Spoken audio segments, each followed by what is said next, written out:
সুকান্তবাবু, এই হিসেবটা আপনি মানছেন যে সত্যি মানুষ সেরমভাবে ভোট দেয়নি, কিন্তু যেহেতু নাম কাটা গেছে তাই নাম বেড়ে গেছে? কিন্তু মানুষ তো, আমি দেখছিলাম লাইনে দাঁড়িয়ে রয়েছেন, মানে লাইন, এত লম্বা লাইন আমি বিগত বহু ভোটে দেখিনি সুকান্তবাবু, মানে উত্তরবঙ্গে বিশেষ করে। দেখুন, আমার মনে হয় যে যতটুকু উত্তরবঙ্গকে চেনা, উত্তরবঙ্গের মানুষ কিন্তু অনেক ধীরে ধীরেও ভোট দেয়, এটা দেখা গেছে। কিন্তু আজকে সকাল থেকে কিন্তু আমরা দেখেছি একদম এদিকে আলিপুরদুয়ার থেকে শুরু করে শিলিগুড়ি, এদিকে মালদা, সব জায়গাতে কিন্তু সকাল থেকেই ভোটাররা লাইনে ছিল। এবং তারা কিন্তু এই কারণে নয় যে সকালের অন্যান্য কাজ ফেলে পরে করবে, এইরকম কোনো যুক্তি দেয়নি।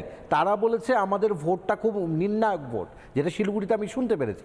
এবার যেটা বলা হচ্ছে যে ঠিক এসআইআরের নামগুলো বাদ গেছে, সেই অনুযায়ী পার্সেন্টেজ হয়েছে, কিন্তু 93 থেকে 94% ভোট হওয়া মানে এটা কিন্তু বলতেই হয় যে এটা গণতন্ত্রের জয়। এবং আরেকটা কথা হচ্ছে যে যখন অনেক বেশি ভোট পড়ে, অনেক সময় এটা অ্যান্টি ইনকামবেন্সি ফ্যাক্টরে কাজ করে। এবার এটা দেখার বিষয় কিশলয় যে এটা বেসিক্যালি বিজেপির দিকে যদি যায়, যদি ধরে নেই আমি, তাহলে বলতে হবে যে বিজেপি অনেক আসন নিয়ে আসবে। কিন্তু ওই যে বলছি, অ্যান্টি ইনকামবেন্সি ফ্যাক্টরটা যদি কাজ করে, আর যদি না হয় যে যেগুলো শিফটিং ভোটার, ভুতুরে ভোটার বাদ গিয়েছে, বা এবং আমি এটার মানে এই কথা সমর্থন করি না যে এই ভুতুরে ভোটাররা কিশলয় ভোট দেয়নি, এরা ভোট দিয়েছিল এবং এরা ভোট দিয়েছিল এবং এর জন্যই কিন্তু এই এসআইআরটা করা হয়েছে।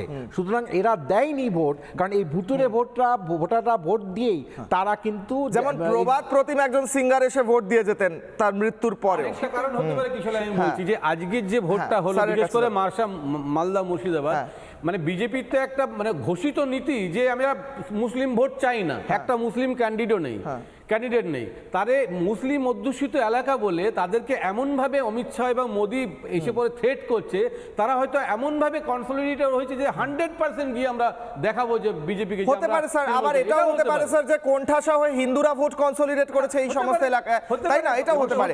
স্যারের কাছে আসি, শেষ করুন। মণিশঙ্কর দাস কথার সূত্র ধরেই বলছি যে হিন্দুরাও কিন্তু একতার একটা নজির কিন্তু দেখিয়েছে। ঠিক ঠিক, বহু লোক। আমি সেই ছবিটা একটু পরে দেখাচ্ছি সুকান্ত দা, আমার কাছে রয়েছে একটা ছবি জাফরাবাদ থেকে, আমি ছবিটা দেখাবো। ডক্টর সুকান্ত ঘোষের কাছে যাই। ডক্টর সুকান্ত ঘোষ, আমার প্রশ্ন আপনার কাছে, উত্তরবঙ্গের ছবিটা একবার তুলে ধরুন। এবারে কি মনে করছে সাধারণ মানুষ, হাওয়াটা কোন দিকে ছিল? ভোট তো হয়ে গিয়েছে, 30 সেকেন্ডস। না, হাওয়াটা এবার মনে হয় উত্তরবঙ্গ তো বরাবর বিজেপির পক্ষে রায় দিয়েছে, এটা তুমি দেখেইছো আগের রেজাল্টগুলোতে। এবারও কিন্তু আমরা দেখতে পেরেছি যে এসআইআর পরে যেটা চিত্র, তাতে কিন্তু ভোটের পার্সেন্টেজ খুব একটা, আমি যেটা বললাম, যেটা ওই একটু আগে যে বিশ্লেষণ হলো, খুব একটা বাড়া কমার জায়গা থেকে বলছি না।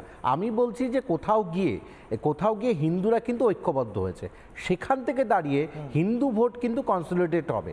এবার যেসব জায়গাগুলোতে বিজেপি এবং তৃণমূলের মধ্যে বাইনারি, অনেকে বলেছে কেন বাইনারি, কিন্তু বাইনারি হওয়ারই কথা, কারণ ওখানে তৃণমূল বিজেপি ছাড়া আর কি মাঠে কিন্তু নেই।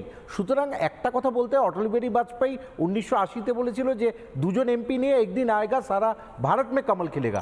আজকে মোদি যেটা বললেন সেটা যদি দূরদর্শিতা হয়, তাহলে বলতে উত্তরবঙ্গের ফল খুব ভালো। সময় শেষ, সময় শেষ।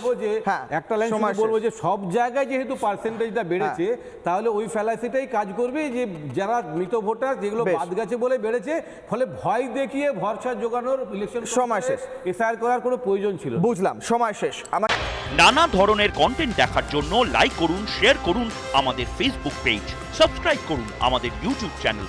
পাশাপাশি অন্যান্য ব্রেকিং নিউজের জন্য অবশ্যই চোখ রাখুন রিপাবলিক বাংলায়।